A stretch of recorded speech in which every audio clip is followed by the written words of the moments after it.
Why would I want to do something as unnatural as vaccinate myself? After all, we've evolved with lots of viruses and lots of natural treatments have been around for many years.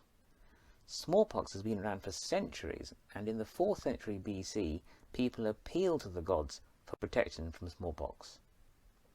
11 centuries later, this smallpox goddess both caused and cured smallpox, so we don't need a smallpox vaccination, do we?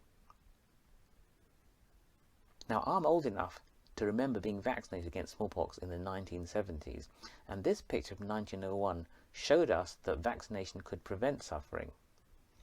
Since then, there's been a worldwide effort to eradicate smallpox, with the USA and Europe being the first beneficiaries of mass vaccination.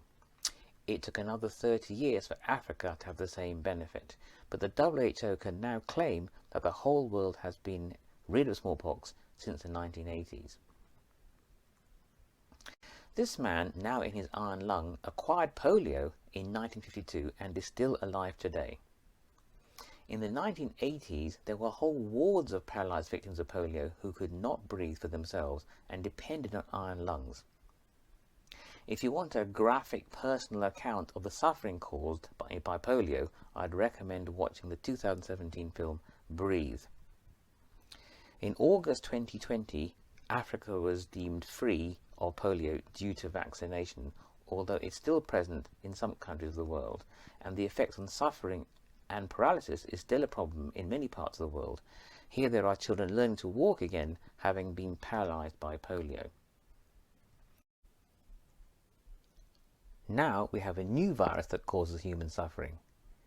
Now I know there are some crazy stories around, but please be sensible and don't believe things that sound obviously wrong. Both my mother and I have been vaccinated against COVID, and we must remember that our grandparents who were vaccinated against smallpox in the past have played their part so that we don't need to worry about getting smallpox.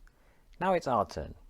We really must play our part and not only trust in God, but also have a healthy lifestyle and get vaccinated.